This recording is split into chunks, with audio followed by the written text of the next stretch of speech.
Salut à tous, aujourd'hui premier épisode de la série Jour de course, ça va être mes courses en 2021. Là celle que je vous montre actuellement c'est le premier épisode mais la deuxième vidéo. La première course j'avais pas la caméra donc je peux pas vous montrer l'épisode, désolé. Mais je peux vous dire le résultat, j'ai fini 6ème, ça m'a permis de reprendre des automatismes dans le peloton, de voir que j'avais la forme, j'ai pu aller dans l'échappée, plus de la moitié de la course. Donc voilà, la course était parfaite jusqu'à 1 km de l'arrivée. Dans le Money Time, j'ai pas été là, je me suis fait enfermer dans le sprint, voilà. Mais bon, c'est pas grave, c'est une bonne reprise après une longue période sans compétition. Donc voilà. Là, on voit les filles d'Aubert avec nous, Aubert 93, l'équipe professionnelle. Elles sont en première et deuxième catégorie. Elles ont un flow trop stylé, les maillots ils sont trop beaux, les vélos, les Riley ils sont magnifiques. Les petites Mavic qui vont bien. Franchement, trop la classe, c'était cool de les avoir avec nous. C'est soit au Montois, 6,6 km, 12 tours, soit 79 km, 300 mètres de dénivelé positif. Autant dire qu'il y a ça grimpe pas beaucoup. 67 coureurs, beau petit peloton et ça se courait le 19 juin 2021 à 18h. C'est plutôt rare comme horaire, en général ça se court le midi ou le matin. Bon là, voilà, c'est comme ça. Mais il y avait quand même un beau peloton, donc ça a plu cet horaire. Donc voilà. Couvert, ouais, il y avait quelques nuages et la pluie se faisait sentir.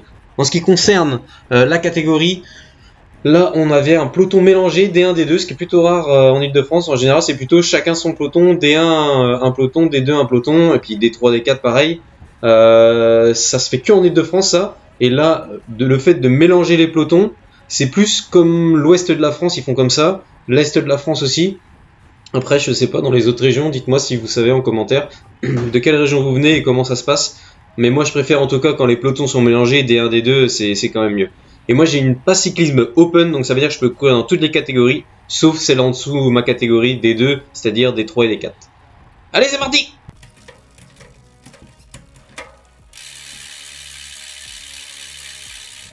Allez, c'est parti, début de la course. C'est toujours bizarre les débuts de course, ça part dans tous les sens, il y a des attaques à droite, à gauche, tout le monde est frais, tout le monde va chercher les coups. C'est un peu difficile de savoir comment se comporter, surtout qu'il y a une légende qui dit que une échappée sur trois qui part kilomètre zéro va au bout. C'est un peu spécial, je sais pas si c'est vrai, j'ai déjà vu ce genre d'échappée aller au bout, c'est vrai, mais de là à dire une fois sur trois, non, et je l'ai jamais fait personnellement, donc voilà. Donc moi ce que je fais c'est je me place bien, j'essaie de me mettre dans les 15-20 premiers, l'histoire de voir la course, qui part devant, est-ce que j'ai un gars de mon club. D'ailleurs mon club c'est le PCO, Paris Cycliste Olympique, donc voilà. Là on est en file indienne, mais tout le monde est frais donc ça casse pas. Voilà, regardez, là ça s'arrête de rouler. Donc moi je remonte, je continue de pédaler et je remonte et je gagne 6-7 places gratos.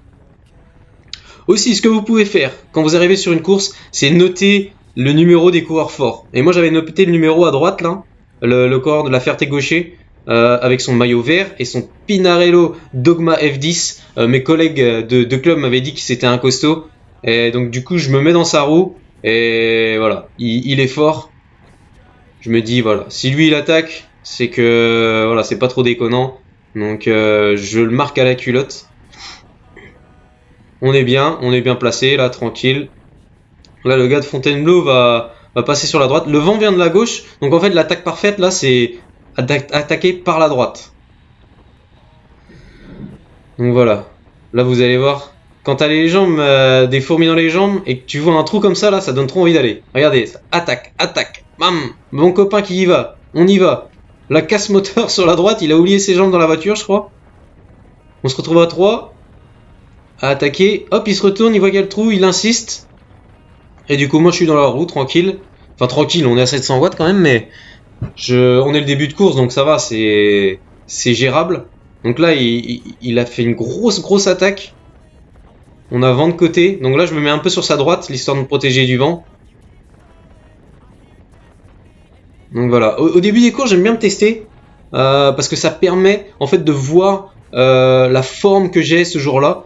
Et ça va m'aider à prendre des décisions plus tard dans la course. Parce que je prendrai pas les mêmes décisions si je suis en forme que si je suis pas en forme. C'est différent en fait. Donc du coup, j'aime bien voir au début des courses un peu où est-ce que je me situe. Donc voilà, il se retourne, il me demande le relais et là je vais faire une erreur. Là je vais lui passer juste après le petit Donan là. Et sauf que j'accélère et en plus je le mets dans le rétrécissement. Donc en fait là il a lâché ma roue du coup et je me retrouve tout seul. Grosse erreur. Je vais pas vous montrer que des bonnes choses, je vais aussi vous montrer les mauvaises choses à pas faire. Dans les deux cas vous apprendrez des trucs. Donc voilà. Là je suis tout seul. Voilà, super scénario de course. Je suis devant, mais après je suis pas non plus, je suis en dessous de 300 watts, donc je suis pas non plus en train d'appuyer comme un malade sur les pédales. Maintenant, échappé à deux. J'ai pas eu le moment sur le coup, c'est tellement dommage. En fait, j'avais numéroté aussi ce numéro-là, le numéro 70. J'avais vu qu'il était costaud. Et en fait, il s'est mis à, ce coureur-là, qui est devant moi, il s'est mis à visser à un moment donné, on était vent de côté. Donc là, ça bordurait. Et en fait, le gars qui était juste derrière lui, il l'a décroché. Il s'est décroché de la roue, il a commencé à regarder derrière. Du coup, moi, sachant que le numéro 70, il fallait que je le garde, j'ai fait le jump pour aller dans sa roue. Et en fait, le trou s'est fait comme ça. Et on s'est retrouvé dedans, dans la pampa, en plein milieu de la campagne, comme ça, plein dans le vent. On s'est retrouvé à deux. Et du coup, voilà, c'est une mauvaise situation de course pour nous là. En fait, on est que tous les deux. On est qu'au kilomètre 20 et on a 80 à faire en tout. Donc là, on n'est pas dans la meilleure config. Par contre, ça veut pas dire qu'il faut qu'on se relève et qu'on revienne dans le peloton. Parce qu'en fait, la situation de course peut changer. Un groupe de contre peut rentrer. Et là, du coup, la situation de course est bien meilleure. Donc du coup, on va faire un tour comme ça, à deux. Et je peux vous dire que c'est pas possible de tenir jusqu'à la fin. Quand on est devant, on passe un relais de 30 secondes près de PMA, donc une intensité qu'on peut tenir pendant 4 à 5 minutes. Et après, quand on se met dans la roue, on reste 30 secondes pour récupérer un petit peu en dessous de FTP. Mais je veux dire, on tape quand même dedans, quoi. Donc du coup, c'est pas tenable jusqu'à la fin de la course. Donc là, on relance. Et là, sur notre droite, ce qui était bien, c'est qu'on pouvait voir notre avance sur le peloton ou le contre, ou s'il y avait un contre ou quoi que ce soit, voir un peu la situation derrière. Donc c'était bien, cet endroit. Retour du contre. Enfin, on commençait à tirer la langue avec mon copain. La langue dans les rayons. Là, je lui dis, on ralentit pas, mais on les laisse revenir sur nous. Donc en gros, c'est on tape plus dedans et on les laisse revenir sur nous. On se relève pas complètement, mais on laisse le contre revenir parce que là, ça fait un tour qu'on est devant. On commence vraiment à plus en pouvoir. Donc là, ils vont revenir sur nous. Voilà. Vraiment très costaud. Les deux coureurs là, ils sont 5 en tout, mais il y en a que 2 qui viennent prendre les relais tout de suite. Donc ça montre déjà qui est fort dans l'échappée. Les deux là, ils viennent tout de suite prendre les relais. Ils sont là pour que déjà l'échappée aille au bout. Et en plus, ils ont la forme. Les autres, ils pédalent avec les oreilles. Ils ont vraiment du mal. Et ils ont besoin de souffler un peu avant de pouvoir passer leur relais. Donc là, on n'est que 4 à travailler. Nous, on repasse des relais tout de suite avec le numéro 70. On a pu un petit peu se relever, entre guillemets, arrêter notre gros effort juste avant qu'ils reviennent. Comme ça permet un peu de récupérer et pouvoir relancer aussi l'allure, trouver une organisation tout de suite quand le contre revient. Donc là, voilà. La situation de course est bien meilleure qu'avant. Et là, nos chances de gagner ont augmenté grandement. Cette main d'œuvre qui revient sur nous, elle est grandement appréciée et là on a des chances d'aller au bout. C'est vraiment, ça fait vraiment plaisir. En plus là on était vraiment 7 coureurs de différents clubs, donc ça veut dire qu'il y a 7 équipes derrière qui ont un gars devant et qui vont faire le job pour pas que le peloton rentre. Donc 7 équipes qui bossent ensemble pour éviter que ça revienne. Je peux vous dire que ça augmente grandement les chances de votre échappée. Et en plus, là il y avait des forts. Donc ça veut dire que si vous avez des personnes fortes, alors ok, elles vont peut-être vous battre à la fin de la course, mais au moins vous avez des chances d'aller au bout et vous réduisez le nombre de coureurs qui ont la possibilité de gagner. Donc là, le coureur d'Arpajon, on sent qu'il est dans la difficulté, même le coureur juste devant aussi. Et là, je lui dis, vas-y, reste dans les roues, prends ma roue et récupère. Et je lui ai dit, tu viendras nous aider plus tard. J'en vois beaucoup qui gueulent direct sur les mecs parce qu'ils passent pas de relais. Franchement, laissez-les respirer. La course est encore longue. on a fait que 30 km, il y en a 80 en tout. On a le temps. Laissez-les récupérer et ça va être de la main d'œuvre pour plus tard, pour aller plus loin. Donc peut-être que sur l'instant ils vont pas vous aider, mais plus tard dans la course, ça sera de la main d'œuvre pour pouvoir aller plus loin. Donc voilà, on passe nos relais, toujours vent sur la gauche. Donc là, la file montante est à droite et la file descendante est à gauche. Comme ça, pour les gens qui font un effort pour passer devant, et ben ils sont protégés du vent. Et ceux qui descendent, donc ceux qui pédalent moins vite et tout ça, et ben ils ont le vent sur le côté et ils protègent leurs copains sur la droite. Là, je voudrais revenir sur une image qui s'est passée pendant la course que vous n'avez pas forcément eu en vidéo. En fait, ce jeune qui était avec nous, il a pété dans l'échappée, il a pas réussi à tenir le rythme de l'échappée, le rythme imposé qui était assez intense et du coup, il a pas réussi à tenir. Mais je voudrais dire que c'était déjà positif parce que il a réussi à venir avec nous devant. Et pour tous les jeunes comme ça qui arrivent pas à faire la course encore parce qu'ils débarquent des cadets, ils arrivent en junior et puis c'est dur de passer sur des courses plus longues et plus intenses. Donc déjà c'est bien, il était avec nous dans la bonne, déjà c'est super positif et il faut continuer comme ça parce que vous êtes pas tous arrivés à maturité physique, donc il faut continuer à travailler et puis un jour vous allez nous mettre la pétée à nous les anciens. Après j'ai que 30 ans mais pour un jeune de 18 ans on est déjà des vieux croutons, donc continuez comme ça et puis portez-vous vers l'avant, même si vous pétez vous allez voir vos limites et puis c'est en repoussant ses limites qu'on progresse, donc voilà. Il m'est arrivé des trucs un peu bizarres sur cette course. J'ai failli m'étouffer avec ma barre. Une barre de céréales. J'ai failli m'étouffer avec et depuis ce jour-là, je mange que des gels. C'est plus facile à digérer, c'est plus facile à ingurgiter. Depuis ce jour-là, je mange que ça. J'ai la phobie. Là, j'ai failli m'étouffer. J'ai cru que j'allais mourir. Donc du coup, aussi un autre truc. Quand je suis dans l'échappée, je me mets derrière le gars le moins fort ou celui qui tire les moins gros relais. Parce qu'en fait, si vous vous mettez derrière un gars qui tire des relais de malade, de gorille, vous allez dépenser de l'énergie pour lui passer le relais. Vous allez avoir du mal à passer devant lui et vous mettre devant lui, et du coup vous allez vider le réservoir avant même d'avoir pu arriver dans le money time. Donc du coup il faut vraiment se mettre derrière un gars qui passe des relais fluides et qui passe des relais plutôt tranquilles. Donc après ça veut pas dire que le mec est juste devant moi c'est une brêle, ça veut juste dire que le gars il passe bien son relais et il les passe doucement. Et même si vous vous mettez derrière le gars le moins fort, en général le gars le moins fort, lui il a qu'une envie, c'est passer le relais et puis le donner tout de suite, tu vois. Donc en gros c'est pour ça que je dis faut se mettre soit derrière le moins fort, soit derrière un mec qui passe des relais plutôt facile quoi. On arrive dans le money time. Là, on arrive à un tour de l'arrivée. Là, il pleut bien. Là, vous savez, toutes les sorties que vous avez fait cet hiver sous la pluie, c'est là que ça sert. Quand vous demandez, je serais bien mieux dans mon canapé, pourquoi je sors sous la pluie?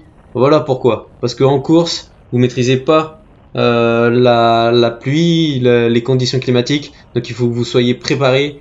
Et là, les entraînements l'hiver, ça sert pour ce genre de conditions. Là on est en juin, hein, donc il pleut. Bon, la pluie est chaude quoi. Donc ça va, il n'y a pas à vous plaindre. Mais bon, l'entraînement sous la pluie c'est important, ça vous permet déjà d'appréhender les virages mieux, de prendre confiance. Et puis voilà. Après en plus moi j'aime bien ce genre de conditions, déjà parce que je suis breton tout simplement. Et puis deuxièmement parce que en fait t'arrives au début d'une course quand il pleut. La grande majorité du peloton est déjà a le moral dans les chaussettes quoi, ils ont envie de rentrer chez eux, donc ça te donne plus de chances pour gagner. Donc voilà pourquoi j'aime beaucoup ces conditions et je me défends pas trop mal. En plus j'ai tendance à surchauffer un peu quand je fais un effort, donc quand il y a des conditions comme ça, la température du corps rebaisse et je suis plus quelqu'un qui aime le froid que le chaud, donc c'est pour ça que ces conditions là me vont bien aussi. Donc voilà, là on arrive dans le dernier virage avant l'arrivée. Là regardez bien, il y a un coureur qui se met devant.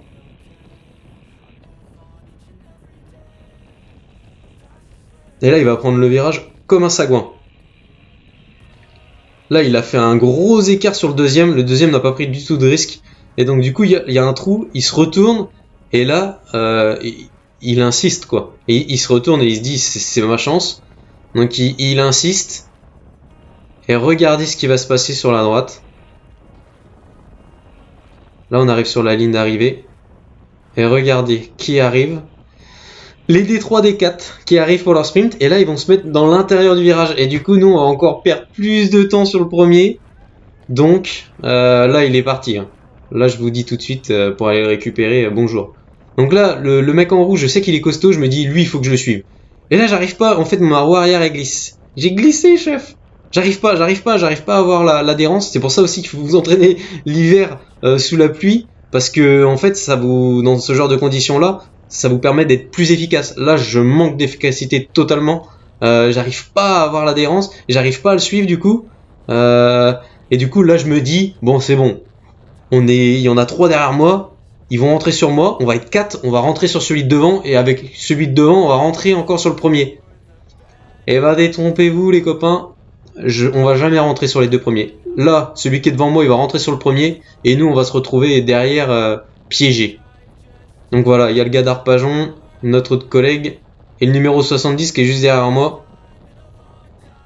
Et là, c'est dur. Là, quand je vois le gars d'Arpajon qui tient même pas la roue, je me dis, oh là là là là, j'aurais dû faire le jump quand je le pouvais. Mais là, c'est trop tard, c'est fini. Au moment clé, j'aurais dû me mettre dans le rouge pour pouvoir au moins revenir sur le deuxième. Quitte à tout perdre, des fois, faut accepter de vouloir tout perdre pour espérer gagner. Et là, j'ai pas essayé de tout miser, tout mettre sur la table pour pouvoir gagner. Je me suis dit, à 4, on va bien réussir à revenir sur le mec devant. Et ensuite, après, à 5, on va pouvoir revenir sur le mec tout devant. Et en fait, non, les 2 gars de devant, ils étaient super forts. C'était bien plus fort que nous. À 4 contre 2, on n'a jamais pu revenir. Ils nous ont mis au moins 1 minute dans la lunette. Donc voilà, ils étaient plus forts. Félicitations à eux. Maintenant, nous, on va se jouer la 3e place. Sprint pour la 3e place. Donc là, notre copain d'Arpajon, malheureusement, il a crevé. Je crois pas qu'il soit tombé. Il me semble qu'il a crevé. Donc on se retrouve à 3 pour jouer la 3e place. Donc au pire, on fait 5e. Au mieux, on fait 3e. Place sur le podium pour récompenser l'équipe qui est derrière, qui a beaucoup travaillé. C'est très important en fait, l'équipe dans ces moments-là, parce qu'ils sont en train de travailler pour éviter que le peloton revienne sur l'échappée. Donc en fait, si l'échappée va au bout, c'est aussi grâce aux copains derrière. Et puis quand on est devant, du coup, on a cette responsabilité de mettre la balle au fond, quoi, pour toute l'équipe. Donc ils m'ont fait confiance. C'était ma 2e course avec eux. Donc je voulais vraiment faire bien et aller au moins sur le podium pour les remercier de leur effort. Et voilà, donc merci à vous les gars si vous regardez. Maintenant, le money time. Là, de toute façon, on sait qu'on reviendra pas sur l'avant de la course. Donc là, ma stratégie, c'était de me mettre devant. Donc pas trop tôt. Donc là, il reste plus qu'1 kilomètre. Je me suis dit, je vais me mettre devant. Et dans les virages, je vais faire un peu de la même manière que le cours est parti tout à l'heure. Je vais me mettre devant, je vais prendre le virage assez rapidement et je vais faire un petit trou et puis direct après le virage je lance mon sprint et du coup c'est ce que je vais faire parce que mon sprint je vais pas vous mentir, c'est pas trop ma tasse de thé. Donc là on a notre petit S de la fin, là je le prends et franchement en vidéo on dirait que je vais à 2 à l'heure, mais en vrai je peux vous dire que j'avais un peu peur de ce dernier virage. Donc là je le prends. Là, je me dis, est-ce que ça passe, ça passe pas, ça passe, ça passe. Et là, voilà, je lâche le plus gros sprint de ma vie. Non, en vrai, ça va, mais là, je me retourne et en fait, ils sont plus là. Et ils ont pas pris de risque. Et donc, ma stratégie a payé. J'étais pas bon au sprint. J'ai joué avec mes qualités, entre guillemets, sur le vélo. Et ce qui fait que je finis 3e. Donc, pour récompenser l'équipe. Donc voilà, c'est cool. 2e course de l'année, podium en D1, D2, donc la catégorie au-dessus. Et là, je manque de me péter la goule. Chaud. Donc, maintenant, on va causer données. Donc là, j'ai eu un capteur de puissance sur mon vélo. Donc du coup, je vais vous montrer un petit peu les données que j'avais pendant la course. Je vous ai mis un peu plein de données, mais je vais vous dire lesquelles sont les plus importantes. Déjà, ma fréquence cardiaque, c'est pas très important parce que la fréquence cardiaque, c'est propre à chacun, on va dire. Chacun a son spectre de fréquence cardiaque qui lui est propre. Après, la vitesse moyenne, c'est pareil, 40,2 km/h, ça veut pas dire grand chose. Ça dépend du dénivelé, ça dépend du vent qu'il y a ce jour-là, ça dépend de la physionomie de course. Voilà, ça veut pas dire grand chose, ça vous donne juste une indication sur la vitesse à peu près qu'on prend en passe en moyenne de vitesse. Après, ce qui est important, là dans ce graphique, c'est la puissance sur 5, 12 et 20 minutes. En fait, c'est vraiment ces puissances-là qui m'ont permis d'aller dans l'échappée et puis de tenir dans cette échappée pour qu'elle soit menée à bien. Donc les 5 minutes, 317 watts, soit 5,2 watts par kilo sur 5 minutes, c'est ce qui m'a permis d'aller dans l'échappée avec mon collègue le numéro 70. On a fait un tour tout seul, tous les deux devant, donc les 5 et 20 minutes ça a été fait avec lui, les 12 minutes aussi. Donc sur 20 minutes 280 watts, donc 4,7 watts par kilo. Donc c'est plutôt pas mal. Il faut vraiment se mettre minable, faut vraiment taper dans le réservoir. Donc voilà, c'est vraiment le genre de puissance que vous devez atteindre. Et j'ai mis les watts par kilo parce que bon, chacun a un gabarit différent, donc ça permet de l'adapter pour votre profil. Si vous faites 10-20 kilos de plus que moi, parce que moi je fais que 60 kilos, mais il y en a même des fois qui font moins de poids que moi, qui font que 50 kilos. Donc voilà, ça permettra d'adapter à votre gabarit. Et après, ce que je vous ai mis, c'est la répartition du temps dans les zones de puissance. Donc on voit qu'on est soit en endurance, soit à VO2 max et au-dessus. Donc c'est pour ça que moi je privilégie l'entraînement polarisé. Après, ça veut pas dire qu'on ne doit pas travailler le tempo, le seuil, parce que ces zones de puissance-là vont vous permettre d'avoir une meilleure endurance. Ça va permettre d'avoir une meilleure endurance critique aussi, c'est-à-dire d'avoir un haut niveau d'effort pendant longtemps. Donc voilà, toutes les zones sont importantes à l'entraînement, mais le fait de polariser l'entraînement, ça s'explique aussi parce que en fait, quand on est en course, c'est soit de l'endurance, soit de la VO2 max et au-dessus. Avant de vous quitter, je vais vous montrer mes lunettes. J'ai fini 3ème, mais ça m'a coûté une paire de lunettes. À un moment donné, il pleuvait trop, je voyais plus rien, ça m'énervait. Du coup, j'ai mis mes lunettes dans ma poche. Je les ai mal mis apparemment. Elles sont tombées. Elles étaient bien. Et puis quelqu'un a roulé dessus, défoncé les lunettes complètes. Heureusement, ça va. J'ai acheté ça 12 € sur Ali. Donc voilà. Regardez-moi ces lunettes, complètement explosées. Enfin bref. Ça m'a coûté des lunettes, mais bon, ça en valait la peine. 3ème, c'est super cool, je suis super content. Et maintenant, je vous donne rendez-vous pour la prochaine course qui est à Béton-Bazoches en D1. Donc voilà, si vous avez kiffé la vidéo autant que moi j'ai kiffé faire la course, et ben likez, souscrivez, tout le tralala. Allez, salut!